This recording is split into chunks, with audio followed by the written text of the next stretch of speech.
Hello everybody, welcome to a new video. I'm going to be taking you through my process of putting objects into my still life with things that I'm thinking about when I'm doing that, what I'm looking for, and as well as how to translate that then onto the canvas very loosely with a sketch. So without further ado, let's get into it.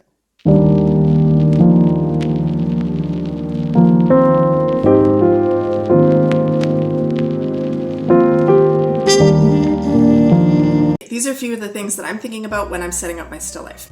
First thing I focus on is what are the emotions or the imagery or the story that I want to tell with my objects. I found this little bunny at my local thrift store and I thought it was just so cute.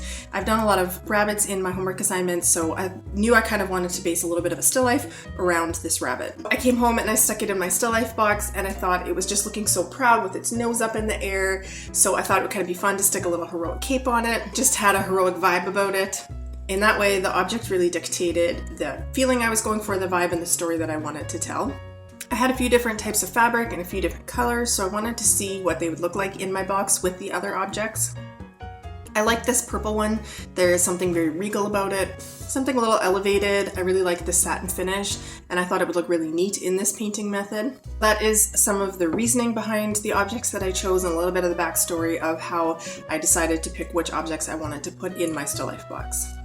I had this clay terracotta pot on the bottom of it, but I just feel like the colors are all a little bit too neutral, so I wanted a little bit more contrast, so I thought the darker wood bowl would provide some really good contrast, and I like the way that that's working with these different tones.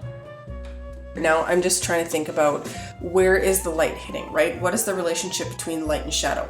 A good rule of thumb that I use is 2/3 in the light, 1/3 in the shadows. That's a general rule that I like to follow. It gives a good sense of light and shadow, gives good contrast.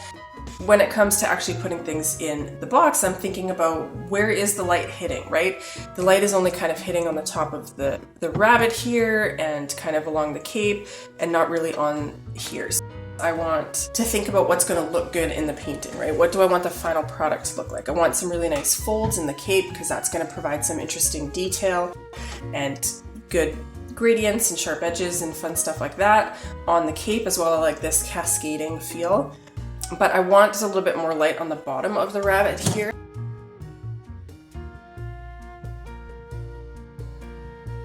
Not sure how to position this cape in order to get that.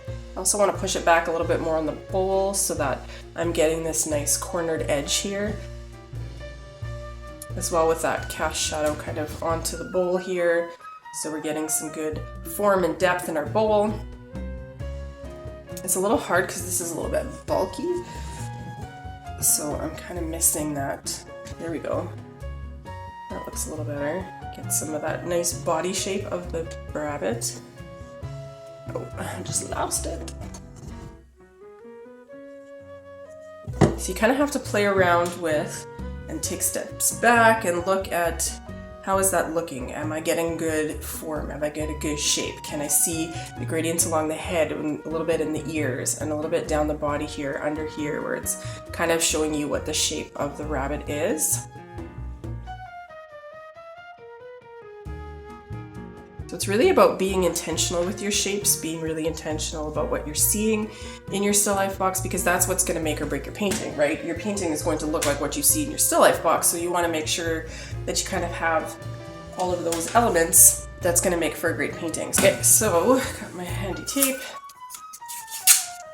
Now I kind of like the way that this is kind of coming down here and going forward, but I'd actually like it to come a little bit further, but I'd like this to be pushed back, so I'm just going to try putting a little bit of tape in here to kind of pull this fabric back. Because in a lot of ways this is a little bit of a simple setup, but I like the complexity of the fabric. I've been playing around with fabric a lot more lately because it just looks really neat with all the folds and all the contours. So let's see, because I don't want to block this. I want this to remain in the light on the rabbit, but I want this to come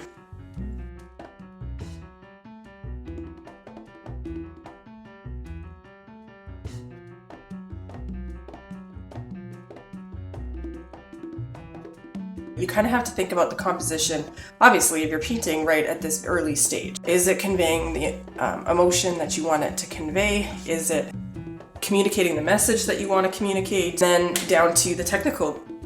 You know, do you have good light? Do you have good shadows? Where are the gradients? How does the overall flow of your painting look? Does it look like you've got a nice flow, right? I like that this kind of starts at the head and moves around, right? That's why I kind of wanted to curve it to the front, because I want those lines. So thinking a lot about composition, about lights, about shadows, taking a look at where my sharp edges are. These are all things that make for good paintings, but you have to really think through the process at every stage. I like how it's catching the light on this side, right? And you've even got a little bit of shadow, you've got a little bit of form, even just there. Can we delicately push this back a little bit? Right, so a good thing to think too, moving your light around, right? As you move the light around, it changes the composition. I kind of like this really bright right up in here and this line right down there. I like the cast shadow on the rabbit. I like these infolds, right? The shadows that are happening, some of the dark shadows in there. I like that he's kind of angled off to the distance, but this is angled towards here, so we've got that juxtaposition of the angle here, and then this angle coming out here. So I think that's good. Everything is in the light, right? I don't have any part of the objects that are outside of the light on the table, right? So that's something I'm thinking about. I think I like that. I think this is what we're going to do for our next setup. This is going to be our next painting.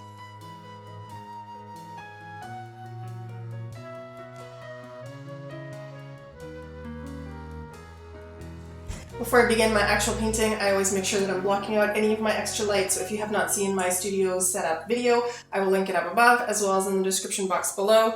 But I always take out my trusty tea towel and set it up on top, with a little bit of weight, just to make sure it's staying in place. Just to make sure that there is absolutely no contamination going on in my box and that I'm seeing only one light source.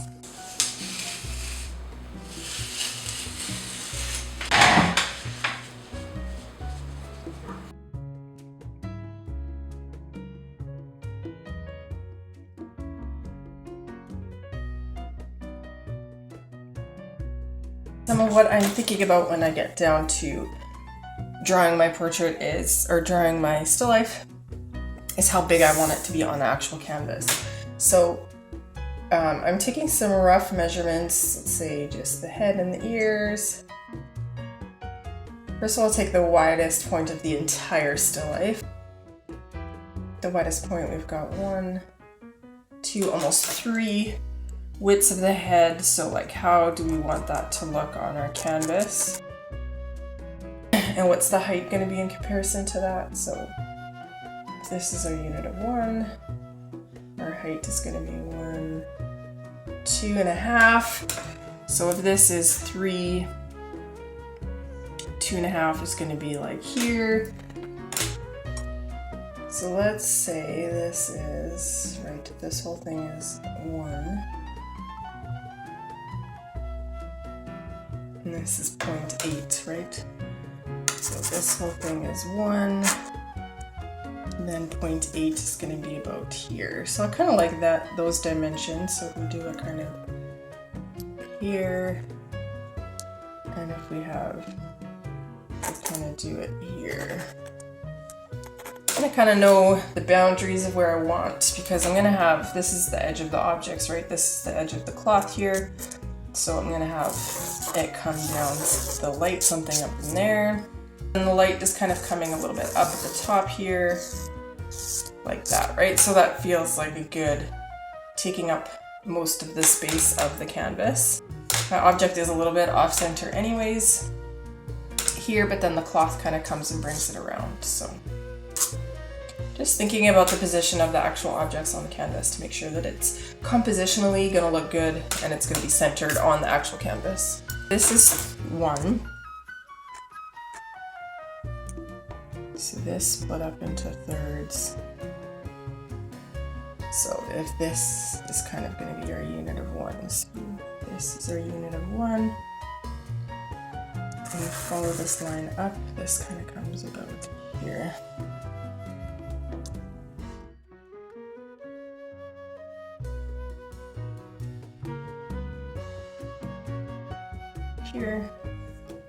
This is kind of the front.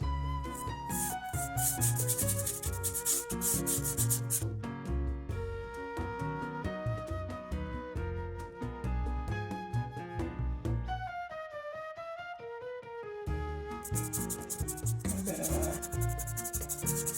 this is all shadowed. I really like those changing shadows in the folds of the fabric, how like this right here is quite a bit darker, and then this shadow in here is a little bit lighter. And then there's like a really deep fold under here.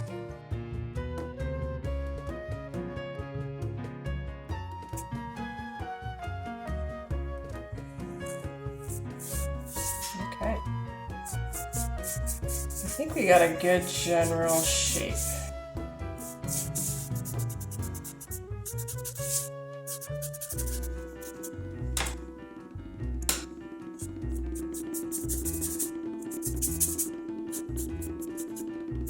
Okay, so that's going to be it for me today. Hope you enjoyed today's video. If you are new to still life setups, just note that this is number 36 for me, and that is not including any of the personal projects I've done. That is just in my homework assignments. So it takes practice to be able to train your eye and get good at doing, even just like doing this a little bit more loosely rather than being very detailed with my proportional drawing.